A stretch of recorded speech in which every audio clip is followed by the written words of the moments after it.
Hey everyone, it is time to review Lost Epic, with the usual topics, story, gameplay, graphics and music. So let's begin. Lost Epic begins in an interesting way, with something like a shadow representing our character, and a small tutorial to get the basics of the game. Once finishing this small trial, we reach a house in the middle of a forest, where a cat and a witch were waiting for us.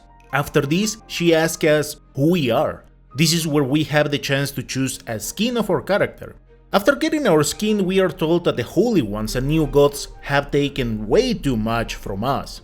And in simple terms, that is why knights exist. And with that and some extra rewards, we are thrown into the fray.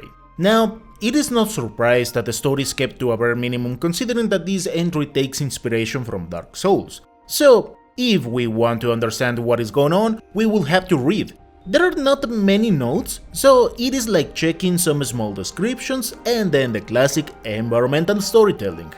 That is how you get to understand that the Holy Ones are humans who have faith in the new gods, and that they are able to shapeshift and turn into different beasts, depending from the god they serve. And as you are part of the perishing, well, the Holy Ones hunt your people around. In each region, the Holy Ones do something different to the perish. But I could say that summarizing everything, that's it. Way later in the game you will get an explanation about the previous events, the not so hidden secrets and things like that. But to be honest, I didn't think this story hit the right mark. Certain games want you to get things by giving you little pieces of information, so you can place the puzzle together. But here, since the very beginning I had that feeling of, okay, I'll play along. So I don't know. I enjoy certain interactions with some characters and things like that, but I cannot really say that I had much fun with the story. I will give this section a 6. Gameplay wise, Lost Epic is, as I mentioned, a Souls-like game with platforming. It is not a Metroidvania. I'll later explain why, but for the time being let's say that you need to be the gods from each region. At first you have me saying, well, this game isn't that challenging. And 3 Doritos into the future, they were beating the heck out of me left and right. So do not underestimate this game, it can be kinda complicated at times. In the beginning not that much, but late bosses will definitely bully you. Now the experience in this game is going to depend from the kind of weapons you use. In basic terms, you can only use swords, great swords, bows and gauntlets. But every time you craft a weapon, you acquire a divine skill. Once you level it up by using it, you will have the chance to equip that skill in any weapon related to that class. So an important part of the game comes with crafting and improving your equipment, where weapons take, I will say, the most important role. Or at least I never really cared about my accessories and stuff like that. Whatever the case, the tricky part here is that you won't have access to all of them. You need to reach some places or complete the monoliths in each region, and stuff like that. And I recommend you to take some time finding those things, otherwise the experience can be stagnant, as you won't be able to continue a weapon path. In other words, playing with bows or great swords can be a bit tricky. But let's say that you didn't really care about that. Down the line in some quests you will get some other weapons, and I recommend you to train at least 2 weapons. Some enemies are easier to fight with certain skills. While it has an interesting idea, I found it a bit annoying. I would have preferred to give the player the chance to continue the most basic path of each weapon, and later throw the challenges where you get the access to the last section of the tree. In any case, that is the only first step, because then you need to gather specific materials to craft them. Needless to say that you won't see those materials till way later in the game, and depending from your actions maybe you won't even see them. Now your character has different attributes, all of them improving a specific something, but also each weapon scales with different things. So if you want swords and bows, for example, strength and skill are the important ones, but I will say do not neglect your constitution. That way you will be able to carry heavier things, or even have a decent second loadout, otherwise you wouldn't be able to carry some stuff. Now if you ask me why I increase a lot my luck, it's because there was a point where I was not really respecting the game and I was literally pushing my luck. What I noticed is that drops became really frequent, and sometimes attacks can be completely blocked. I am not entirely sure it was related to my luck, but yeah, I was avoiding a lot of damage that way. In any case, don't worry that much. you can reset your attributes every now and then. Perhaps the only kinda sad thing is that gauntlets work a bit different. In general, I was dealing almost no damage, so I am inclined to believe they were the magic-oriented weapons. And this is where I will say, call me ignorant, but magic felt like it is there but you don't have something to say, oh yes, I want to play like that. Because for something like 80% of the game, gauntlets are the only things that work based on magic. Later there are some stuffs, but I will say it's already too late. By that point, most likely you suffered a lot.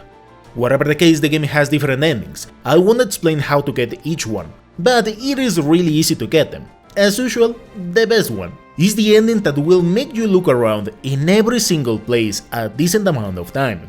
Then again, it isn't complicated, but time consuming. Of course, the complicated part is that true last boss, but by that point, I really love that fight.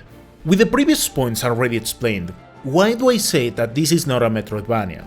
There's no such thing as backtrack or inaccessible areas. If you wanna think in backtrack just because of a really late region and a lake you cannot access from the first area, okay, it is a Metroidvania, but kept to a bare minimum.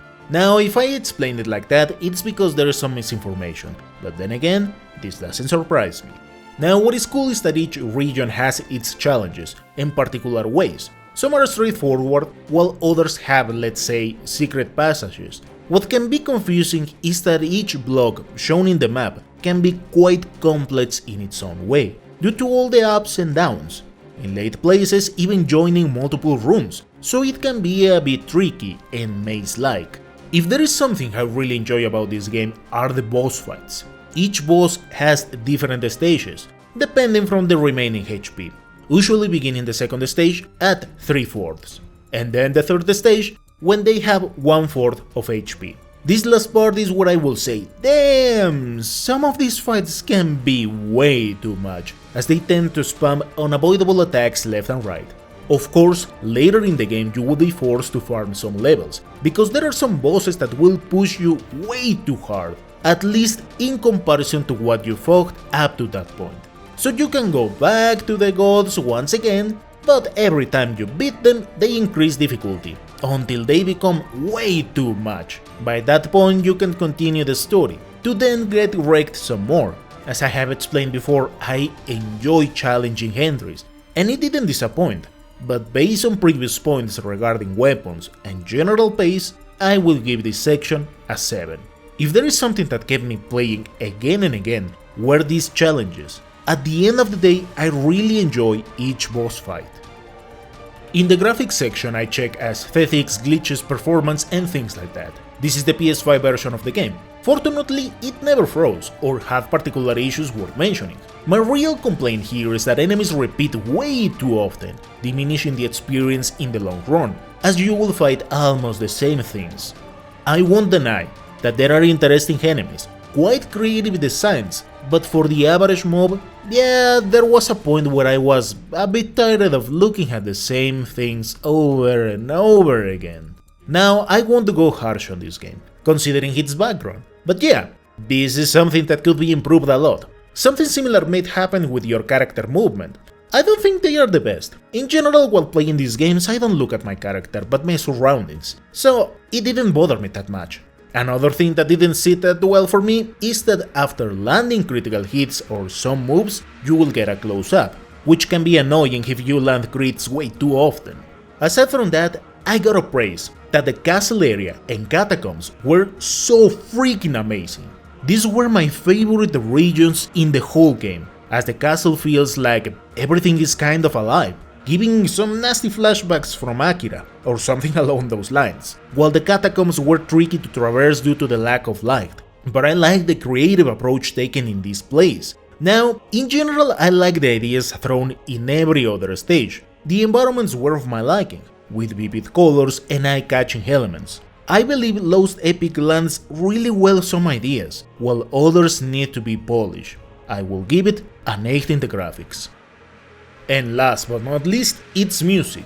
There are like 16 different pieces, where of course you need to take out some fights, epilogues and things like that, leaving like 5 of them for the stages.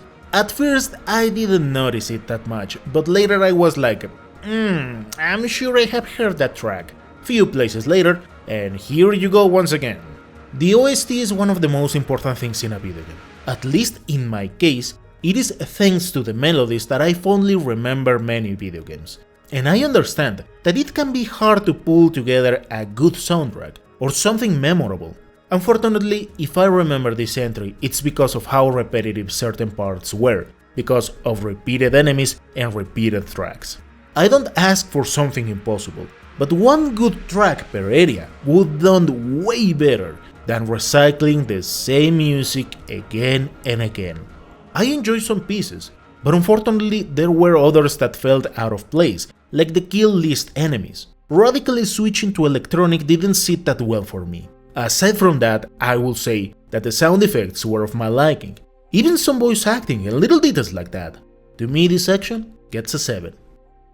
Lost Epic final score is a 7. It is a decent game, but it is hard to recommend, because these days you can find way too many different platformers with amazing quality. I would recommend it if you get it on a sale. I mean, it isn't that expensive, so under that circumstance I will say, yeah, give it a try. Now, don't get me wrong, polishing some parts of the story, gameplay and music would do wonders with this game. The memory that will stick with me are those challenging bosses.